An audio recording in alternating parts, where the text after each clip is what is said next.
tardes. Hoy la Academia Nacional de Letras se reúne en esta sala de la Biblioteca Nacional para celebrar una vez más el Día del Idioma Español.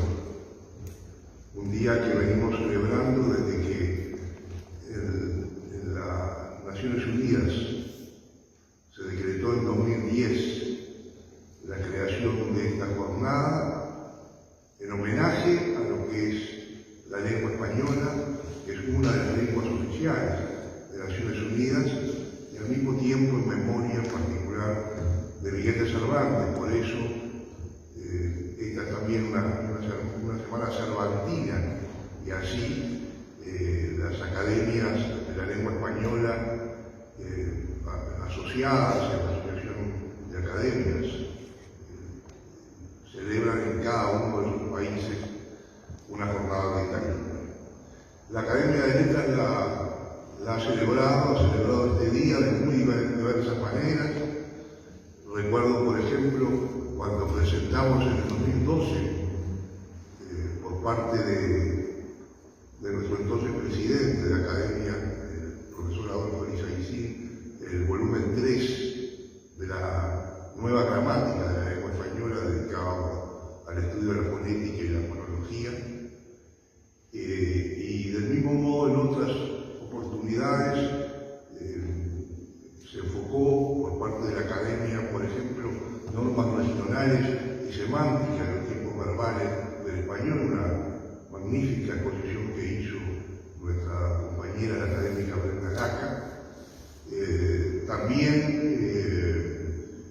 en el 2021 nos dedicamos al tema de la traducción, y en particular a la traducción de una obra paradigmática de nuestra literatura, pero escrita en francés, como son los cantos de Maldoror, en su traducción a la lengua española.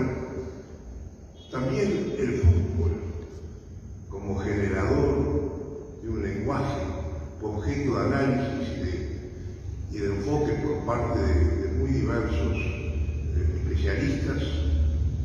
También el aspecto eventualmente discriminatorio de la lengua española dio lugar a otra celebración en otra oportunidad. Y el año pasado, en particular, con la participación de la académica Virginia Bertolotti, la académica Dina Bonsever, también de la doctora Ayala Rosado de la Universidad de la República, se enfocó el tema de la inteligencia artificial, de las redes sociales, y también del discurso de odio en la Facultad de Ingeniería. Hoy nos reunimos en la Biblioteca Nacional y en una sesión pública que debió estar presidida por nuestro presidente, el académico Gerardo Caetano, quien se excusa expresamente de esta oportunidad de no poder acompañarnos.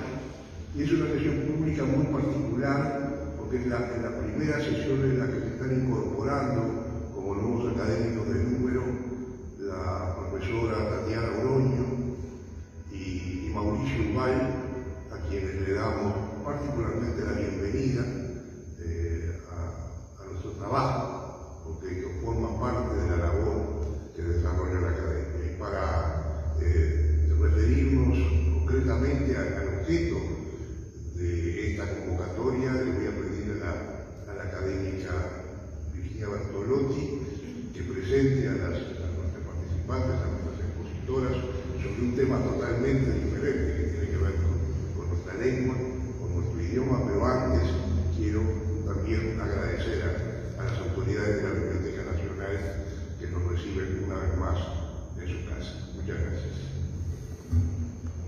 Bien, buenas tardes, gracias doctor Penco, buenas tardes para todos. Como acaba de señalar Penco, desde la Comisión de Asuntos Lingüísticos, que es una de las comisiones que trabaja dentro de la Academia Nacional de Letras, hemos desde hace unos cuantos años ido pensando temas diferentes y que se alejen un poco de la cuestión del efemérides y digamos, homenajear a la lengua española en el entendido de que quizá la mejor manera de homenajearla es reflexionar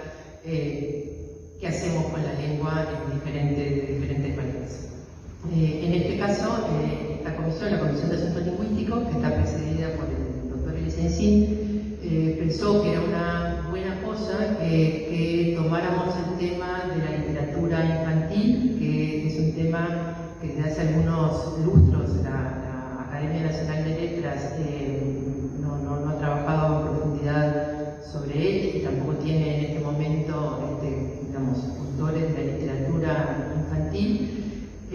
También he entendido de que una de las tareas de las academias de la lengua, por lo menos en el siglo XXI, o sea, tiene que ver con la educación lingüística y la literatura infantil, sin lugar a dudas, forma parte de estas cuestiones. Entonces, invitamos a tres expertas que han tenido tres tipos de relaciones diferentes con la literatura infantil. Por un lado, vamos a ver un trabajo de investigación pura y dura que va a estar presentado a cargo de Mariano del Hidalgo. Luego vamos a tener una presentación sobre el idioma de la literatura infantil desde la óptica de una creadora, que es Magdalena Higuera, y finalmente Johanna Holt nos va a contar cómo en el marco de su tarea de difusión de cuestiones relativas a la literatura infantil aparece el idioma, aparece la cuestión. Las voy a ir presentando inmediatamente antes de sus respectivas presentaciones. María Vidali, que es ella, es maestra de educación primaria, con unas décadas de docencia en los primeros años escolares, sobre todo en escuelas de contextos, lo que se llama ahora de contextos vulnerables. Es además especialista en enseñanza para la comprensión por la Universidad de Harvard. Hizo también una especialización en estudio de familia por la Universidad Católica en la Universidad Católica de Uruguay. Y estas dos especializaciones, que tienen énfasis en la comprensión de los procesos iniciales de alfabetización desde el entorno familiar, configuran de alguna manera su perfil tanto como docente como investigadora. Además, es una maestría en escritura y alfabetización de la Universidad Nacional de La Plata, con una tesis titulada Incidencia, un programa de alfabetización familiar, evaluación de actitudes y conocimientos sobre el mundo letrado en niños de sectores populares. Y finalmente hizo el doctorado en lingüística en la Universidad de la República con una tesis titulada La construcción del intertexto lector y su contribución a la comprensión y a la elaboración del significado en lectores iniciales, y de algo de esto nos va a hablar.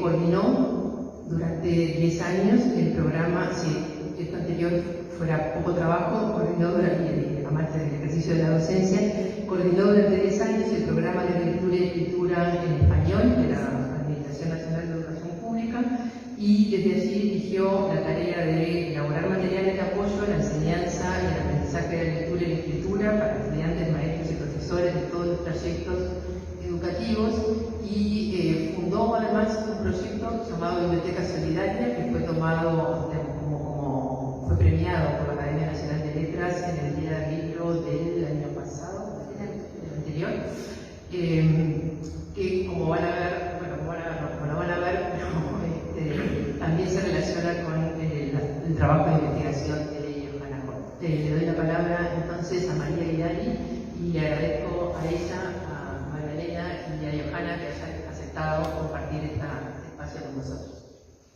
Bien, creo que ahí faltó decir que tengo 5 hijos.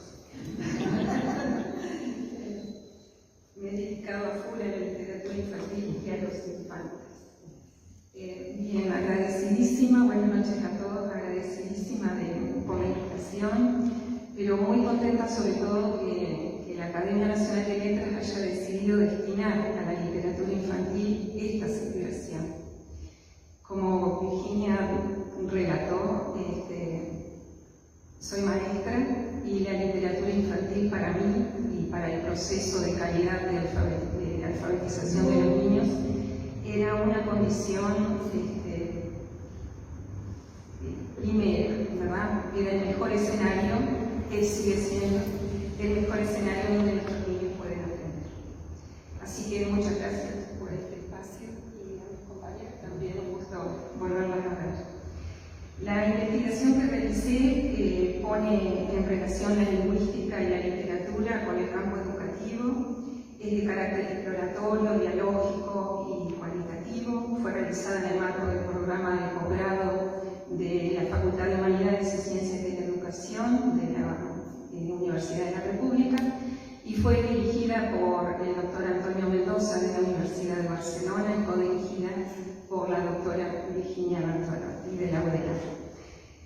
obviamente que por razones de tiempo y por la temática que nos convoca, que tiene que ver con el idioma, este idioma especial que tiene la literatura, he seleccionado para comentar en este encuentro uno de los aspectos que surgen durante el estudio como una marca, un guiño, una señal distintiva que aparecen en estos cuentos infantiles posmodernos.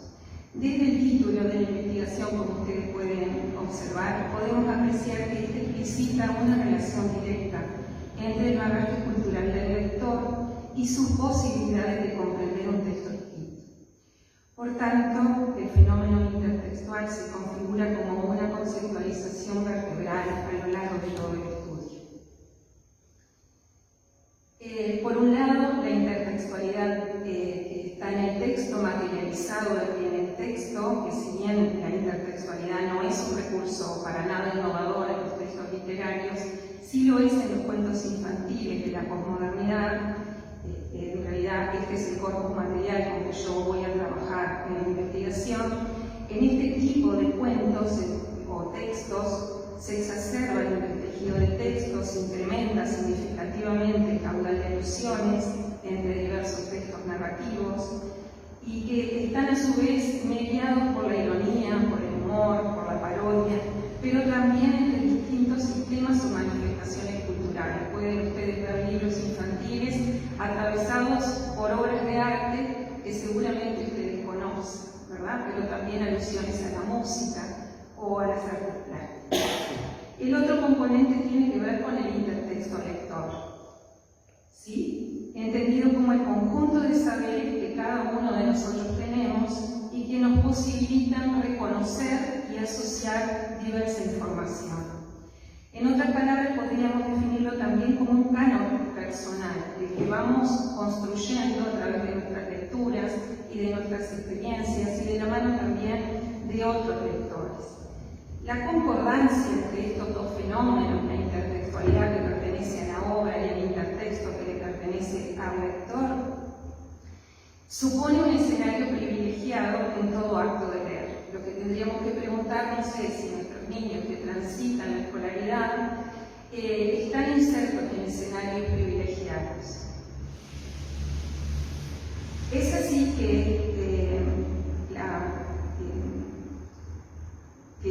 estas inquietudes dio lugar al objetivo general de la investigación a partir de la pregunta: ¿cuáles son las posibilidades de los lectores que transitan el tercer año escolar de comprender e interpretar un texto cuando sus referencias culturales, literarias, enciclopédicas y experienciales son precarias o insuficientes? Y elijo esta población por establecerse en este grado el primer corte evaluativo que realiza el sistema educativo en relación a la comprensión de la lectura. Para intentar responderla, me propuse explorar a través de un dispositivo metodológico que incluyó la selección de cuentos clásicos que ustedes están viendo, pero que están editados como relatos posmodernos, tienen esas señas de identidad particulares. Y a su vez, además de la selección, se desplegaron un conjunto de prácticas letradas con el propósito de implementar la historia de lectura de estos lectores iniciales. Cabe señalar que la principal característica de estos cuentos seleccionados, más allá de su marcada densidad intertextual, es la interacción cooperativa entre el texto escrito y la imagen para la construcción de significado. Para ello, el autor recurre a recursos singulares que podrían llegar a constituirse en señas de identidad de este idioma de la literatura infantil que hoy nos convoca. Como adelanté, el público que participó de la investigación está compuesto por niños que transitan tercer año escolar y concurren a una escuela categorizada en el quintil 1. Ustedes saben que las escuelas del sistema educativo uruguayo categoriza las escuelas según las condiciones económicas y sociales en que estas están insertas. El grupo A, donde trabajé por más de 6 meses, pertenece al quintil 1, el más desfavorecido. A este grupo lo denominé A y participó del dispositivo metodológico de manera completa durante 6 meses y en instancias de lectura semanal. Todos los intercambios verbales producidos en estas instancias fueron grabados y transcritos de manera que permitieran su análisis en profundidad en relación a dos ejes. El primero, queríamos saber cómo se construye el intertexto lector. Ya sabíamos que nuestras posibilidades de comprender un texto escrito está casi pautado por ese intertexto lector, pero cómo se va construyendo ese intertexto para que efectivamente el niño, el lector, desentrañe lo que el texto quiere transmitir. Y el segundo eje tenía que ver, bueno, una vez construido ese intertexto lector, qué relaciones intertextuales podían establecer. En relación al primer eje, hay un conjunto de factores que contribuyeron con la construcción del intertexto lector. Cada una de estas categorías, comentarios, posibilidades de reformulación, las posibilidades que tienen nuestros niños de crecer y circular por distintos ambientes letrados, las condiciones de apropiación de la cultura escrita mediante determinadas prácticas, fueron a su vez subcategorizadas. No me voy a detener en ello porque quería buscar como esos elementos más singulares de esta literatura posmoderna, pero los invito a leer la tesis si quieren un ratito. Podríamos sintetizar esta primera parte del estudio en que, en la medida en que se atiendan estas variables, harían más probable que el intertexto del lector se expanda, se enriquezca y posibilite la transacción necesaria para comprender un texto. Ahora bien, una vez robustecido el intertexto lector de los niños del grupo A con que trabajé, nos preguntamos si efectivamente este intertexto lector podría ponerse en diálogo con las referencias lingüísticas y culturales que la lectura de un cuento densamente intertextual demanda, como es el caso del cuento Globo Vuelto de Geoffroy de Penal. Es en este momento que incursionan en el dispositivo metodológico dos grupos más. Un grupo B que comparte las mismas condiciones económicas y sociales que el grupo A con que venía trabajando, y el grupo C que pertenece al quintil 5 más favorecido, que es más probable que haya tenido más experiencias de lectura. Estos dos últimos grupos se constituyeron como grupos control y cumplen distintos roles en la investigación. A los tres grupos se les lee el Globo Vuelto, cuento que no era conocido por ninguno de ellos, aunque en relación al grupo A teníamos la certeza que sí conocían en profundidad los hipotextos. Ustedes recordarán, ¿verdad? Bien. Por tanto, durante la lectura de este cuento, nos preguntábamos frente a esta escena, a este episodio, ¿qué lectores creen ustedes que estuvieron en mejores condiciones para comprender las relaciones intertextuales que el Globo Vuelto expone? ¿Quiénes pueden explicarse cómo es que fueron a parar Caperucita Roja, los Tres Cerditos, el Cordero, Pedro, los 7 Cabritos? ¿De qué manera están presentes? ¿Cuáles son los recursos que el autor utiliza para presentar las vinculaciones que realiza? ¿Los advierten los lectores de los tres grupos? ¿Cómo? ¿Lo expresan sus discursos? ¿Qué alusiones a otros textos se observaron en los intercambios verbales? ¿A qué conocimientos recurren para poner en relación con la información que el texto propone? Les había mencionado que la investigación estuvo atravesada por dos series de análisis. No se trataba solo de incrementar el caudal de referencias literarias de los niños, sino constatar si efectivamente ese conjunto de conocimientos les permitiría reconocer las relaciones dialógicas de la obra.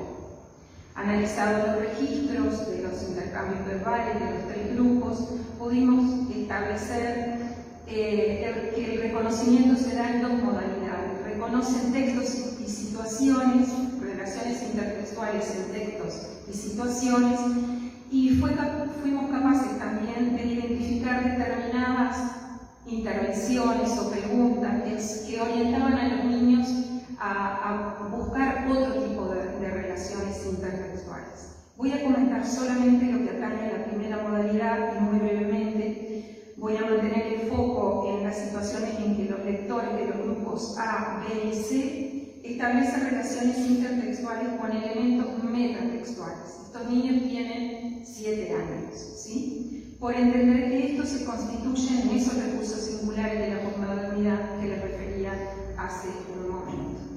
Estos elementos metatextuales son aquellas imágenes y marcas gráficas impregnadas de contenido ideológico y que están presentes en el libro y que mantienen relación con el relato.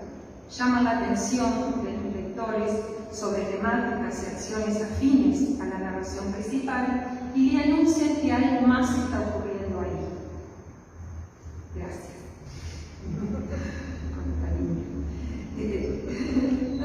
Vamos a ver algunos ejemplos. En relación a la presencia de imágenes visuales, les estoy mostrando solo un episodio, una situación. El diario se presenta como una imagen visual, no tiene vida por sí mismo ni cobra, ni es aludido en el relato principal. Se presenta como una imagen visual que se inserta en el texto con la finalidad de reforzar el discurso intertextual, cuestión que es advertida por los lectores iniciales. A modo de ilustración comparto una de las escenas en que los niños del grupo A identifican su presencia, aunque lo hacen en todos los episodios siguientes del libro, ¿verdad? Logran establecer la relación de sentido entre la información verbal que éste expone y el hipotexto que cada personaje representa. ¿Sí?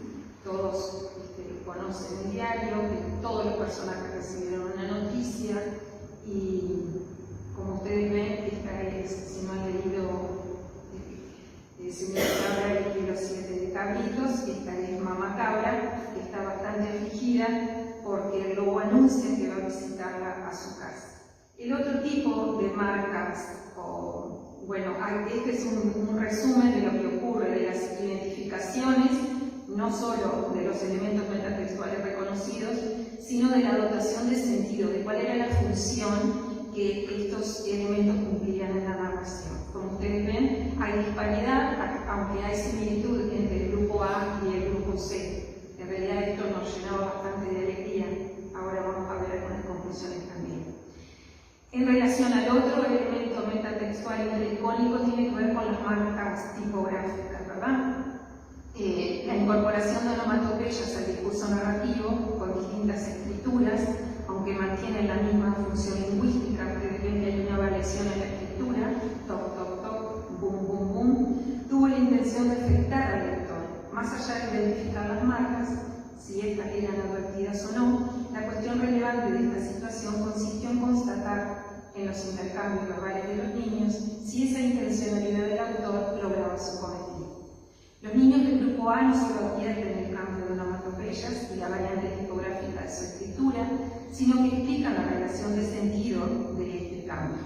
Boom, boom, boom corresponde a los personajes de obras clásicas que golpean a la puerta del señor Conejo, Mamá Cabra, los tres cerditos, el cordero, Pedro, Caperucita, y toc, toc, toc corresponde a la presencia del lobo en la puerta. Mientras que los niños del grupo B no llegan a realizar esta distinción, y el grupo C sí advierte el cambio de escritura de onomatopeya, adjudican el sentido, lo explican y lo argumentan. La referencialidad metatextual en las imágenes visuales y en las marcas tipográficas como elementos intraicónicos advertidos por los grupos A y C muestra un nivel superior de abstracción y de reconocimiento del poder discursivo del metatexto. Me limité a mostrarles apenas algunas señas de identidad como aquí lo hace el grupo A, ¿verdad?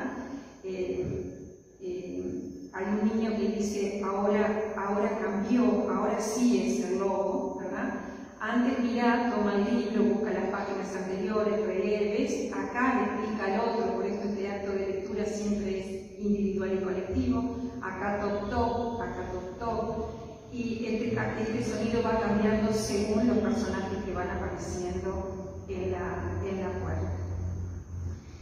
Algunos aportes de este estudio en relación a lo que les acabo de comentar muy brevemente, ¿no? Creo que un aporte puede ser la identificación de un conjunto de factores que funcionan de manera interrelacionada y que contribuyen con la construcción del intertexto lector. No me detuve en ellos, pero estos factores tienen que ver con las posibilidades de leer y de comentar sobre lo leído, de instalar posibilidades de decir con sus palabras lo que acaban de escuchar, frente a expresiones ambiguas o palabras que no conocen, cómo lo dirías, cómo lo dice el autor y cómo lo dirías. También otro factor tiene que ver con el ambiente letrado, que los niños tienen acceso a la cultura escrita y a las prácticas letradas que se desarrollan en el aula por parte de los docentes. También creo haber hallado una tipología de relaciones intertextuales que establecen los niños, ya sea con textos, con otros textos, con ilustraciones y con algunos elementos metatextuales. Aquí describí dos, pero también las guardas de nuestros libros o de los libros modernos de literatura infantil. Para nosotros puede pasar inadvertida, pero un niño que se está formando y que es curioso y que está familiarizado con los libros, puede hallar un mensaje aquí, ¿verdad? Donde en la sombra te está acechando un lobo y donde hay un conejo desprevenido y en una noche muy oscura. Entonces las guardas también están cumpliendo una función metatextual. En relación a algunas reflexiones, que así fue que me comentó, ver cómo reflexionábamos a partir de esto que comentamos. Una primera reflexión refiere a la relevancia del acceso sistemático a la lectura de obras de naturaleza metaficcional en el aula. Resulta una oportunidad para introducir espacios de discusión y de construcción de respuestas interpretativas, de manera que los lectores iniciales incrementen sus experiencias lectoras.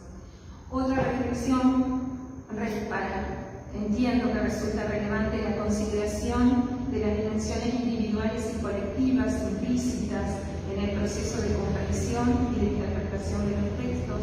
Esta permite constatar que las interacciones no consisten en meros intercambios de información, sino que estas situaciones posibilitan ampliar y afianzar los conocimientos de los niños para la comprensión y apoyan al lector inicial para decantarse por una u otra faceta de la interpretación. Y finalmente, la necesidad de dejar de centrar, siento que debo decir que es necesario dejar de centrar la responsabilidad de los resultados de las evaluaciones de la comprensión de los textos escritos en los lectores iniciales y en el contexto sociocultural en que estos nacen y crecen, y distribuir esa responsabilidad entre las diversas políticas educativas y lingüísticas que los afectan. Muchas gracias por la atención de todos.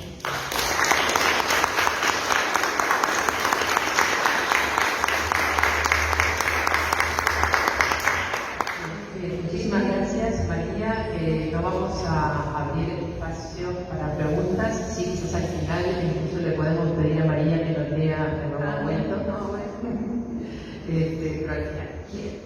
Ahora vamos a escuchar a Magdalena Helguera. Magdalena Helguera es escritora, es maestra, es licenciada en Letras, cursó la maestría en Lenguaje, Cultura y Sociedad en la Facultad de Humanidades, Ciencias y Educación.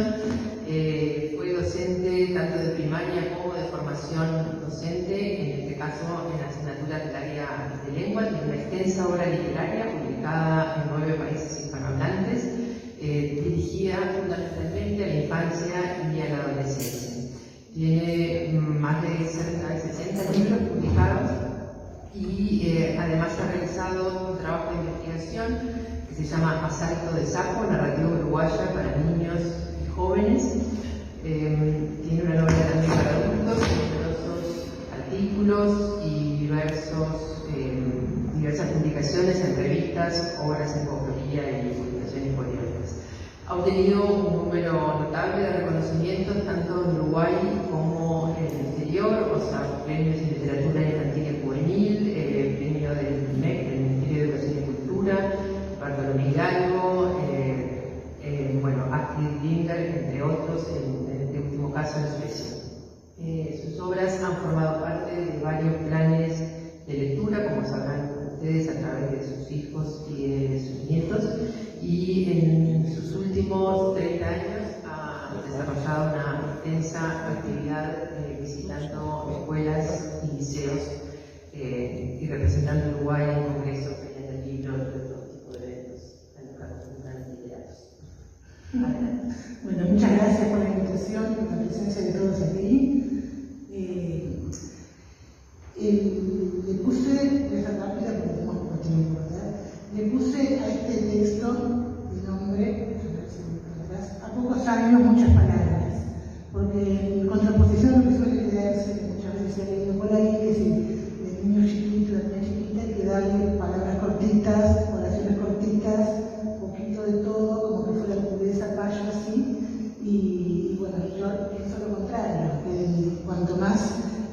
es el niño, más necesita lenguaje.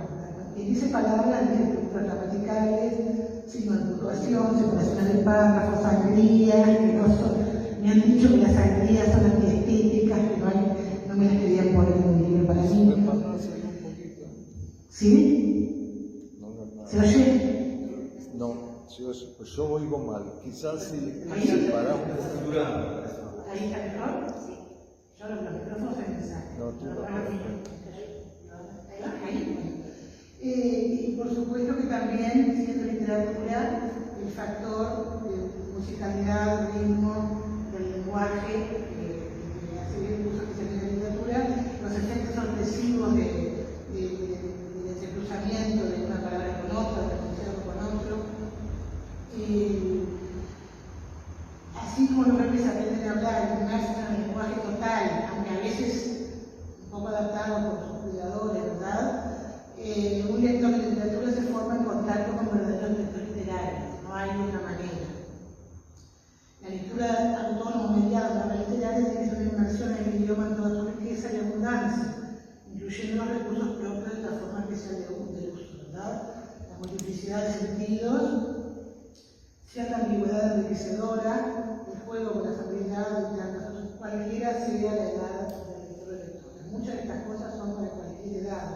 Y lo que tengo que decir hoy, voy a ser insistente con eso porque me parece importante que en pocas cosas de pronto voy a plantear que se diferencia un poquito más lo que se dirige específicamente para niños, que no que sea exclusivo para niños. Literatura para niños es para cualquier edad también, pero que está pensado en primer lugar para ellos, ¿verdad? Porque son la prioridad en ese texto. Bueno, algunos principios básicos entonces se desprenden serían el literatura infantil juvenil, el cómo se dice o escribe es tan importante como el qué se dice, igual que la literatura para adultos. No alcanza con tener una linda historia, con que el tema es interesante, a veces se dice, ay, me gusta porque habla de esto, de lo otro. Se puede hablar de eso de una manera maravillosa, se puede hablar de eso horrible, ¿verdad? Romeo y Julieta tiene el mismo argumento que tantos novelones, ya lo sabemos. Entonces, el tema de ilustración, que por suerte se ha jerarquizado, se viene jerarquizando mucho en los últimos años. Bueno, María lo planteó la cantidad de esas aspectos, pero no alcanza la ilustración, decía, bueno, no es contraponer una cosa a la otra. Si la ilustración es buena, entonces no importa el texto, que no ponemos cualquier cosa. La defensa del idioma, hay que tratar de no caer en eso, ¿verdad? No es una pelea entre una cosa y otra, tiene que estar interrelacionada. La generalización de la educación no puede implicar la desvalorización del texto literario, ni mucho menos la competencia.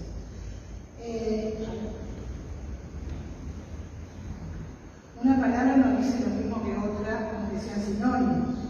Parece una pavada, pero cambian una palabra por otra, porque esta la conocen. Eso pasa mucho no en la escritura de pronto, sino en la mediación del texto con los niños, ¿no? Ah, y esta palabra es difícil, la cambio por otra. Y acá dice guardapolvo y pongo típica. No, no es lo mismo. Tiene carga de connotación de significado, tiene carga melódica, rítmica, diferente, sonora, una palabra que otra. Los signos de puntuación no son adornos. Si alguien los puso por ahí están. He tenido que defender también puntos suspensivos, puntos y comas, porque para qué es un libro que tiene dos renglones, ¿qué te importa? Bueno, he tenido que defender porque me lo sacan, desaparece. La imprenta desaparece y nadie lo quiere poner, entonces, bueno, o sea, respetar y cuidar el lenguaje como respetamos y cuidamos a los lectores, ¿verdad? Ahora, respetar y cuidar el lenguaje no significa tampoco transformarse en ciervo o piedra académica, que si se puede, que si no se puede, que si digo champión, que si no digo champión. La transgresión de las normas también aporta la ley, igual que la literatura para adultos, y también puede tener su lugar en determinados segmentos de transgresión. Yo no estoy sacando esto. Perdón.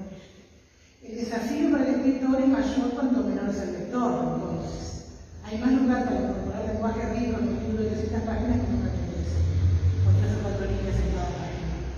Da trabajo, hay que trabajar, tiene que parecer que no da trabajo. Esa es la paradoja de los escritores. Tenemos que hacer, bueno, como los bailarines, ¿no? Que hacen esas piruetas impresionantes y que parece que son fáciles, justamente porque son difíciles. Tomamos el trabajo de escribir, de pensar y tomar el trabajo de que si no es posible el trabajo que nos ha dado. Bueno, respecto a las connotaciones, para analizar un poco el ejemplo, ¿no? Cada palabra trae cada enunciado, cada expresión de connotaciones. No le podemos decir la celeste en Uruguay, sobre todo para el fútbol, le decir la celeste en España o en cualquier otro lado. La palabra desaparecido en los últimos 50 años adquirió connotaciones muy diferentes a las que tenía antes. Es un libro que yo lo publiqué por primera vez, fue como ha desaparecido en el 92, creo que fue en el 92, 93, en el curso primaria. Años después lo corregí, lo revisé, hice unos cambios y me pareció que el título ese ya no me gustaba, me parecía que no era pertinente. Desaparece una torta de chocolate, pero se llama desaparecido y empezaba el cuento diciendo ha desaparecido, no me gustó porque lo cambié, lo puse bastante en una lenteja y empieza diciendo no está. Porque el tiempo, el momento es otro, el lugar es el mismo, el momento es otro, el significado de la palabra adquirió otras cosas diferentes. Y como esto, bueno, permanentemente, según el contexto pasa. Respecto a las estructuras gramaticales complejas, un ejemplito, digamos, de cuando son muy sentidos, yo creo que ejemplito porque siempre lo acompaño, no me gusta que acabamos de circulación. Este estilo de acciones subordinadas, ¿verdad? El viento de invierno que no tiene que mirar para cruzar la calle, llegó enseguida a jugar con él bailando el vals de las hojas.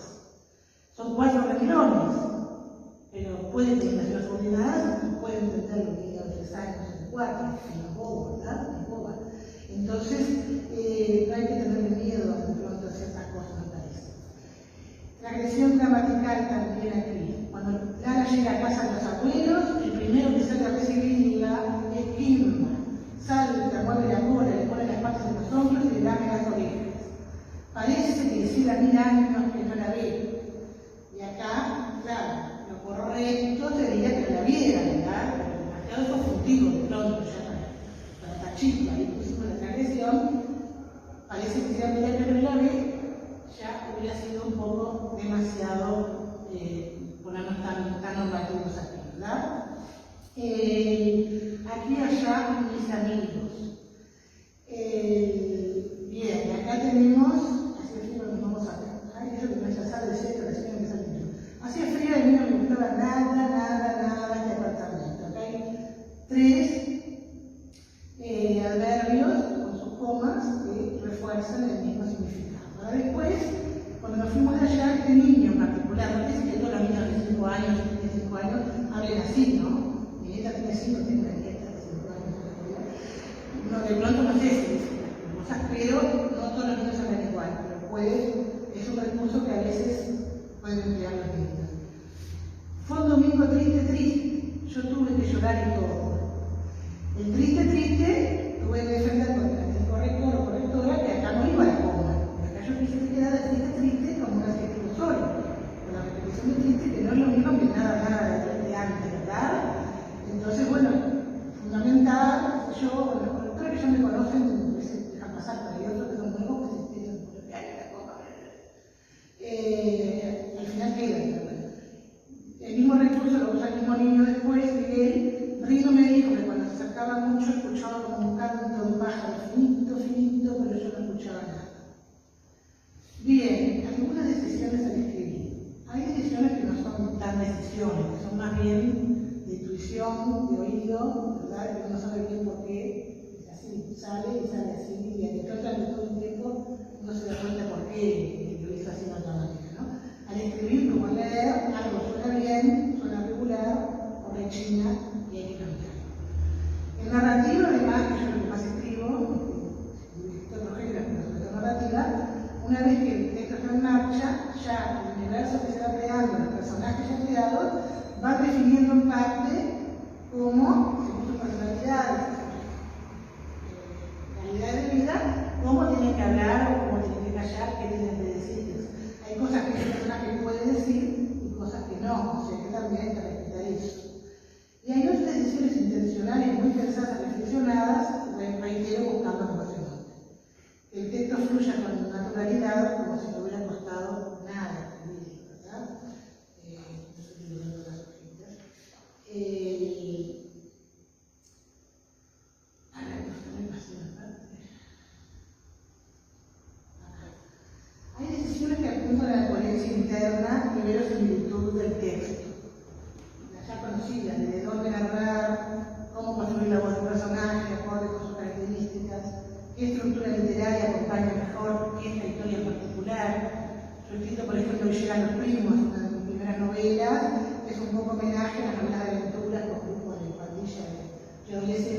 simultaneidad y bueno, tiene una estructura similar, lineal, no veía que se principio. Ya la segunda le metí unas cositas más, por ejemplo, diálogos por teléfono que se escuchan en una parte y hay que eliminar lo que dice el otro, ya le metí otras experimentaciones, pero básicamente es narración lineal. Probé con epistolar, por mail, diario, muchas tipos, me encantó de experimentar con muchas estructuras, que eso va más en cuanto al literario y al lingüístico, que son muy relacionadas, pero bueno, tienen su diferencia, diría el profesor Bochumar. Y hay decisiones que se vinculan con el afuera del texto, el mundo de los lectores. Un escritor primero escribimos para nosotros, pero escribimos también para los demás. Entonces, en especial importancia tiene el mundo del lector que construye un lector o lectora de pocos años, con experiencia de vida menor y un manejo de lenguaje y construcción. El lector, eso ya lo veo muy bien, bueno, dice María, ¿no? La superficie del texto necesita comprender lo suficiente para poder seguir adelante, pero no necesariamente hay que comprender todo. A veces lo que menos se comprende es lo que le da más magia, ¿verdad? Más misterio, esas palabras raras, sonoras, extrañas que aparecen, son las que más les gustan a los chiquitos, que quedan dando vueltas con un caramelo en la boca y en el oído, ¿verdad? Aquí tenemos a Juanita Fantasma como ejemplo, que ese es el comienzo, ¿no? Nadie sabe con certeza de dónde llegó. Unos dicen que vino de París en el equipaje de la señora gorda llamada Madame Chichi y que sería viviera catalanita el famosísimo fantasma de la ópera. Otros, en cambio, afirman que vivieron un antiguo casco de estancia de Coipó y que viajó a la ciudad por error. Bien, sigue. Con certeza, aparece ahí con certeza, si entiendo el principio y entiendo el final, no pasa nada si uno no sabe lo que es certeza. Nadie sabe de dónde llegó, lo del medio que hay. El casco de estancia. Chiquilico llega a interpretar que es un casco para la cabeza, pero me parece que da riqueza eso, no nos estropea, porque Juanita después de una fantasma chiquita se va a meter a vivir en un nido de pájaro, un bolsillo, una mochila, una lata de atún, perfectamente podría vivir en un casco, o sea, el futuro le dirá si se entera, después le aparece la palabra, la expresión casco de estancia y por allí se entera de lo que era. ¿Qué hacer? Esto no puedo poner recetas, algunas cositas, ante una palabra o estructura que quiero usar, podría convertirse en un escollo, ¿verdad? Una, intentar que la propiedad del texto ayude a entender, ¿verdad? Favorecer referencias, lectoras. Dos, alternar. Lo hicimos con aquí, ¿verdad? Había la subordinada, pero el vocabulario era fácil. La lectura es compleja, lo que voy notando y viceversa. Y a veces, sin abusar, incorporar algunos recursos explicativos internos. Un personaje que no entiende, le pregunta a los que ponen, por ejemplo. El otro día jugamos otra vez, y yo no tenía por acá, y después el agua pidió galletitas, era su amiga Blanca, su amiga Butia, pero no le gustaron, esa vez la tuve que comer yo. Butia es un poco majadera para comer, como decía Celeste. La palabra majadera es muy anticuada, pero me encantó, tantas palabras de abuela en los libros. Bueno, me cuento la voz de los personajes. Personajes infantiles, como les he dicho mucho que se trata, yo tengo un poco de, con todo respeto, ¿no? Lo que me dicen, pero que se trata de escribir como ven los niños en los que creo.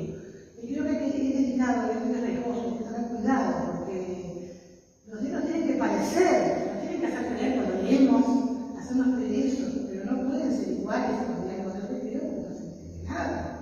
Los lingüistas saben que los diálogos transcritos son una cosa lo más pesada y difícil de entender. Entonces trata de copiar, la copia de un diálogo real no es uno. Y es una construcción, nuevamente, que da trabajo, que hay que tratar de que no se note.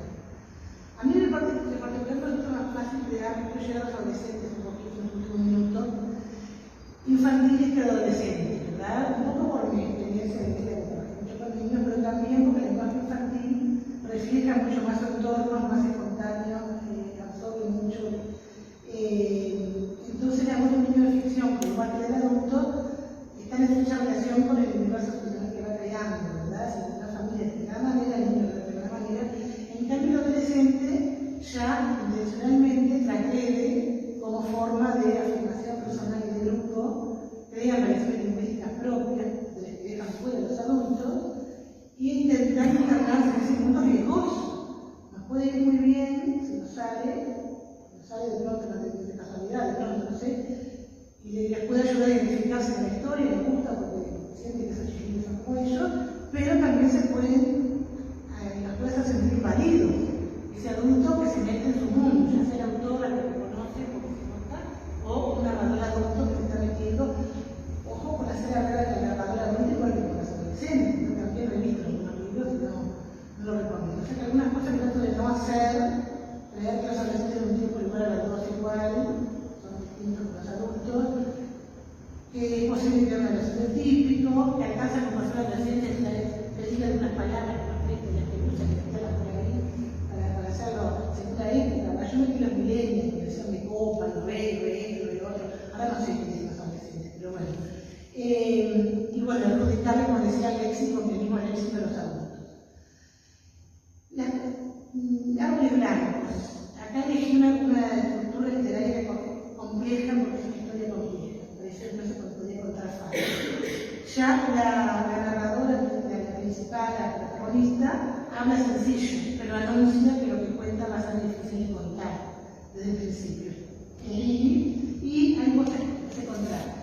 La voz de Maxi, su amigo, que es muy boca sucia, me costó poner palabrotas que la puse, conseguí que había que ponerla. Lo reprocha a la amiga Lidia cuando dice por la boca de carne, que dice la abuela, que yo con la abuela me gusta mucho la abuela, ¿no? Y entonces, es que yo por mí te cuento, claro que tengo ganas de contarlo. Si estoy te reviento con este secreto, pero la historia es larga y complicada y tendría que empezar por el principio y la abuela ya empieza a eructar, ¿viste? Ya es el tercer eructo y ese quiere decir que está por despertarse. Ella vive con la abuela que está con demencia y bueno, la voz de la abuela también aparece aquí, que se confunde la gente, se confunde el muñeco con su nieto, con el muñeco de la nieta y lo acuna pensando que su nieto que rescató cuando los padres fueron desaparecidos, no fueron encarcelados, y la voz de la abuela también se contrapone a la voz de Lili, y después aparece una voz que aparece en otra tipografía, porque es voz escrita de una tía cuando era adolescente, en la época que yo era adolescente. Y sí, termino diciendo con esto, y aparecen dos diarios, uno que habla de pavada, del coquete, del baile, de la ropa, que es para que lo lea la madre, que salga la madre del diario, y el otro libro secreto en el que hablan de otras cosas muy diferentes de esa época que le preocupan mucho y que no quieren. Ahí se entiende, aparecen escondidos, en el libro aparecen entregados los papeles, porque están las hojitas metidas entre los muebles y las van contra el libro. La voz de mis adolescentes ficciones me ha costado mucho más, por lo tanto, pero en especial una que finalmente decidí denunciar. En Raya me avisó, hay adolescentes que han sido muy vulneradas en los derechos y yo no me animé a hacerlas hablar, pensé que no me creí capaz. Hablan a través de otro personaje que cuenta lo que ellas les han contado. Bueno, como volcán, esto se lo he puesto, pero mencionó Virginia, pero lo dejamos acá. Y Caraclaza, que es un libro que homenajea, entre otras cosas, al lenguaje. Está dirigida a las niñas y niños que debieron dejar atrás la contaminación, que tiene que ver con los arraigos y con las migraciones, y a quienes aman la magia de las palabras. Y es una nena que habla con su hermanita de 6 meses, que no va a hacer todo, y defiende su forma de hablar. Vivía en Maldonado, la trajeron a Montevideo, y ella sigue en la escuela, trata de hablar con los demás para que no le discriminen, pero sigue defendiendo su forma de hablar como forma de que el mundo no deje de ser como era, y le dice a hermanita que le va a enseñar a hablar como hablan ellos también. Y muchas gracias entonces.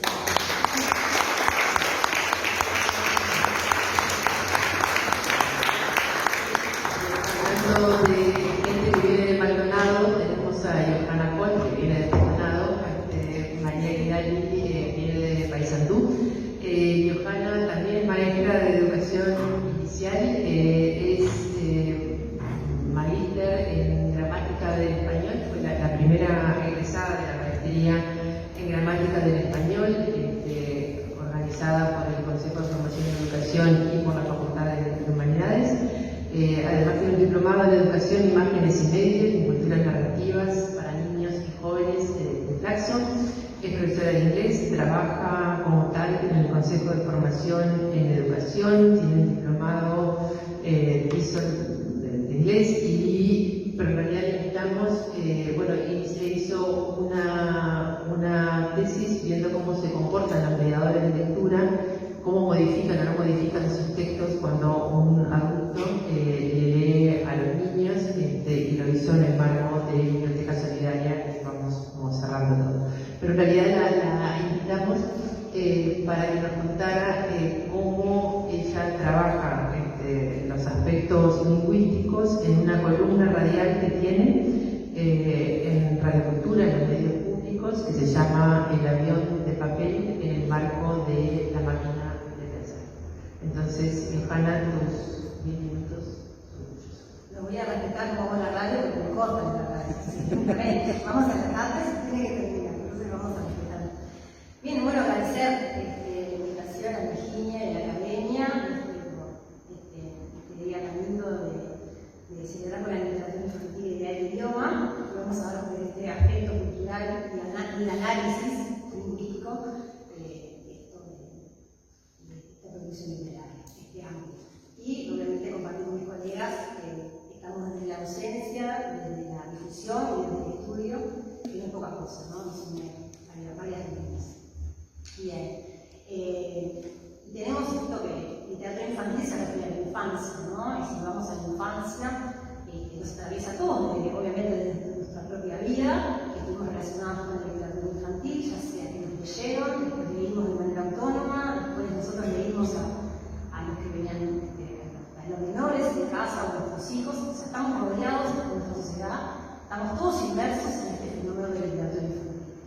Y la infancia como construcción histórica, ¿no? Cada sociedad, cada tiempo ha tenido su concepción de lo que es la infancia, que ha variado, y así como ha variado la literatura también, ¿no? En cada sociedad, en cada tiempo, en cada momento, en cada tiempo ha tenido su concepción de literatura. Y esto unido a la infancia tiene que ver que las producciones y los contenidos incluidos tienen las referencias culturales que el niño tiene para socializarse y ser parte, ¿no? De su sociedad. Tiene el lenguaje, la cultura y es transmitida a través de literatura infantil. Entonces, tenemos esto que es el punteo, y en este personaje Oscar tan querido entregando, o más bien el cartero entregando un regalo a este personaje Oscar, que es este libro. Pero lo entrega un adulto lo escribe, ¿sí? Y después el adulto lo lee, una doble mediación de lectura, ¿sí? Que vamos haciendo, cargadísima de valoraciones.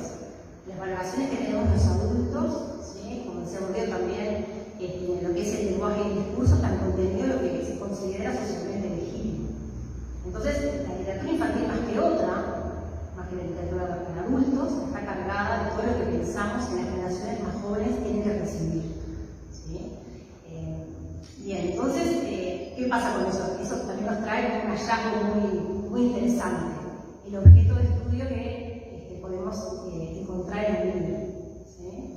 Un objeto para estudiar varios puntos, porque bueno, en todos estos años de más de 80 programas, ustedes empiezan a contar, Virginia y las compañeras, cuántos programas habíamos hecho, más de 80, entre entrevistas a artistas, autores y también, bueno, distintas temáticas que no abarcan más que esto, o sea, esto a través de los libros para niños, temas, personajes, la ilustración que nombraban hoy, los géneros, los autores, cuáles son los clásicos en Uruguay, cuáles son los clásicos en el mundo, etcétera, etcétera, ¿no? Es una lista interminable. Pero bueno, hoy es el día del idioma y vamos a enfocarnos en esto que a mí me interesó muchísimo desde los estudios de la maestría, que también fue una gran oportunidad de profesionalización, y que ahí empezó un poco el camino, ya no era desde el aula, y tomar, bueno, el enfoque que está contenido entonces en los libros. Y este fue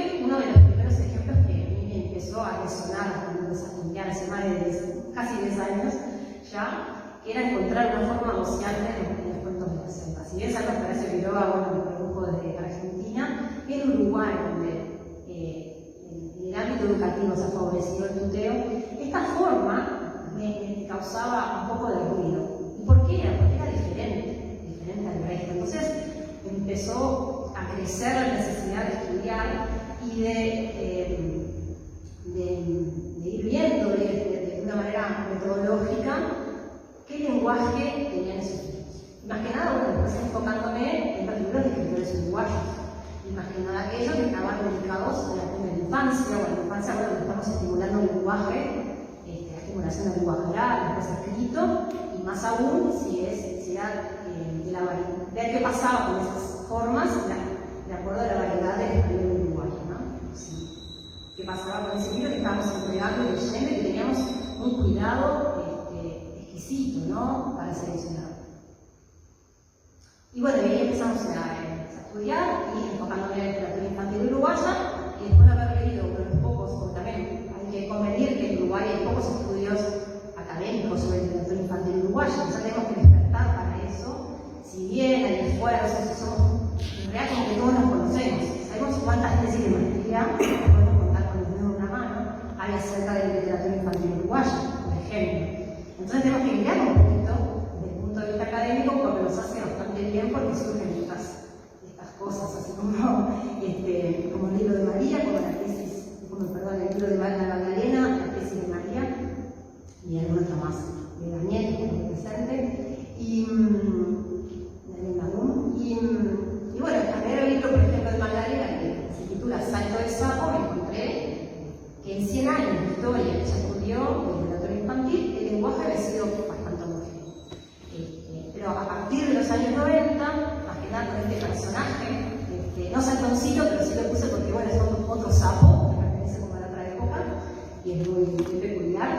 Otro sapo vino a renovar y a comenzar un camino, un cambio en lo que es la narrativa dedicada para niños, diferente. Él fue uno de los precursores, en realidad también hablando con él en una entrevista, él me decía que Magdalena ha sido muy generosa conmigo, en decir que soy el precursor y que poner, bueno, que el sapo fue, pero lo que yo quise en ese momento fue pensar en un personaje que hablara como hablaban los niños en Uruguay. ¿Sí? Entonces eso también significó un camino de utilizar la variedad del Uruguay, el léxico, de cambiar los personajes. También, bueno, hay mucha tela para cortar en esto porque tiene que ver con los cambios de cómo vemos el literatura infantil, los objetivos que persigue. Hasta los 90, o un poquito más la transición, la literatura se destinaba al didatismo, al paternalismo, al contarle al niño cómo tenía que ser. ¿No? Era enfocado a eso, ¿no? También estaba en la escuela muy presente, siempre había ejercicios para hacer después de leer, o sea, todo ese enfoque, ¿no? Entonces, también las formas de hablar tienen que ver con eso que se pretendía enseñar. Bien, entonces Roy dice, bueno, a partir de nosotros, a partir de estos libros y otros más, nunca más se miró para atrás. Hoy por hoy, la literatura infantil contemporánea, de 90 para acá, siguió otro rumbo, ¿sí? Que tuvo, bueno, ya les digo, muchos cambios, no nos da el tiempo para analizar todo, pero enfocándonos en uno de los fenómenos que están en variación en la variedad del español en Uruguay, encontramos que la mayoría de la literatura infantil contemporánea utiliza el voceo, las situaciones de confianza, las situaciones dialógicas, ¿sí? De interlocutores, en dos tiempos más que nada. En todos los tiempos que están en competencia hay dos que son preferentemente negociantes, que es el imperativo y el presente indicativo, dejando las otras en el tutelo. También conviven con los usos del tutelo, porque vamos a ver que también hay usos estudiantes, pero son mínimos y con determinadas funciones, o más bien funciones o relaciones o ámbitos en los que se dan los diálogos. Por ejemplo, el rey, ¿no? Que es la autoridad, habla con el doctor, que debería ser una especie de súbdito o empleado, y el doctor lo trata a usted al rey. Es un libro infantil, ¿sí? Para niños, tiene que hacer regalo peregrinante, pero el rey, cuando se dirige a su súbdito, utiliza el voceo, ¿sí? Entonces conviven de esta forma también. Y conviven también, encontramos por ejemplo, en estas novelas para juveniles, para literatura más para mucho más grandes, se da como un fenómeno. Yo estuve analizando más que nada, sabiendo que la forma preferente es el voceo, me dediqué a analizar los usos del tuteo, porque si son menos, bueno, ¿cuándo se usan? Cuando los adultos se dirigen, adultos, por ejemplo, abuelos, no papá y mamá, sino ya abuelos, se dirigen, o señoras que no conocen, que tienen poco conocimiento con el personaje, a alguien más joven, ¿no? Pero son muy poquitos, en general, son todos conscientes. Y yo creo que también eso va, como decía Juca y Arena, en las decisiones del escritor, ¿no? En estar unidos acercarnos a esa experiencia, que le resulte el lenguaje igual el que habla en casa, o los usos que tienen en la familia y en la sociedad, es lo que puede ver, ¿no? Cuando la maestra de López Songa lo trata a usted, en La Niña, por ejemplo, la novela de Sergio López Suárez, llega al cine, la directora obviamente, o sea, las maestras utilizan el museo, pero después cuando la retan, ella en el patio, dice, ¿usted qué está haciendo? Venga a la dirección, ¿no? Ya en situación de rezongo utilizamos el usted, que es muy común, ¿no? Entonces, eso es familiar, el nivel que está leyendo. También se anima Nina, o sea, Nina, Sergio López Suárez, salimos a usar malas palabras, porque me parece de pizarrón una mala palabra cuando falta de ortografía, lo cual es muy gracioso. Y él me dijo también, me animé a escribirla porque tenía una falta de ortografía. Y está bueno, porque a veces también, ¿quién está haciendo la corrección de estilo? Como le pasa a Magdalena, la editorial. Entonces, mucho de lo que pasa en el libro tenemos que ver quién lo está haciendo, quién es el que hace los filtros, quién decide los temas, quién le pide temas a los escritores, qué lenguaje, ¿no? Entonces ahí está muy mediado. Ahí está el libro. Y en esto de las correcciones, pero dos ejemplos pasaron distintas épocas. En 1950, Francisco García escribe Las aventuras de los Juanes Sordo, ¿no? Los Juanes Sordo. Un libro súper rural, ¿no? Con personajes muy divertidos, el que yo no he leído, son muy divertidos, pero me encontré con una edición que dice, una de las tantas ediciones que hizo del libro, que dice, abreviado y adaptado por el mismo autor para niños. ¿Y saben lo que hizo? Cambió todas las formas voceantes a tuteantes.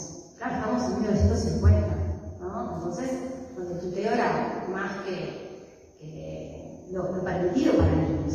Y le cambia también algunas palabras, o sea, lo hace como más amable también el léxico, le deja lo rural, pero no tanto como el poner gallina con Y, que lo van a encontrar en las ediciones comunes de Serafín J. García. Y luego le pasó lo mismo hace poquito a Ricardo Alcántara.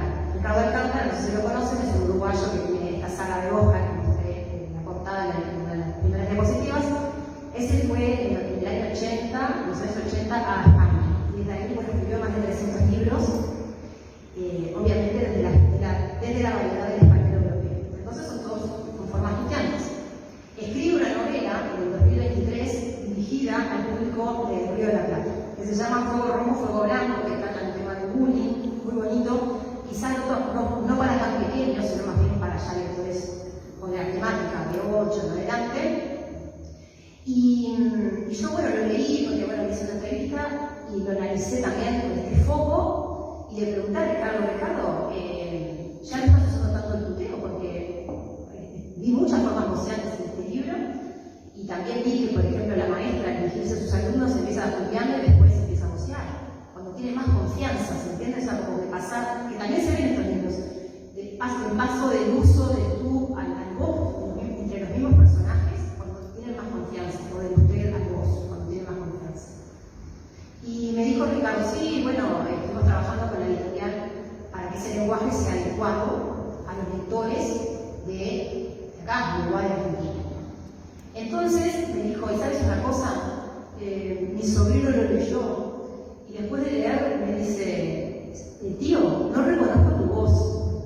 Claro, porque estaba acostumbrado a leer todos los libros de ese tío y no era él. Pero la decisión del mercado editorial fue, no, vamos a hacer esto, ¿no? Como pequeñas decisiones, a veces no van marcadas ni siquiera por el escritor, sino para ver a quién llega. Bueno, y para ir redondeando, me parece que, bueno, todo este trabajo de análisis y de investigación me parece que lo que apunta es primero conocernos como sociedad y también pensar en la infancia de qué literatura estamos haciendo llegar, que más que ser literatura infantil o catalogada más de 6 años, menos de 8, lo que fuera, tiene que apuntar a la calidad, ¿no? Y no ser una literatura infantil tributaria, enseñarle a fulanito a, sino ya sabemos todo lo que promueve el texto literario en la vida del ser humano. Así que, bueno, vamos a hablar. Muchas gracias.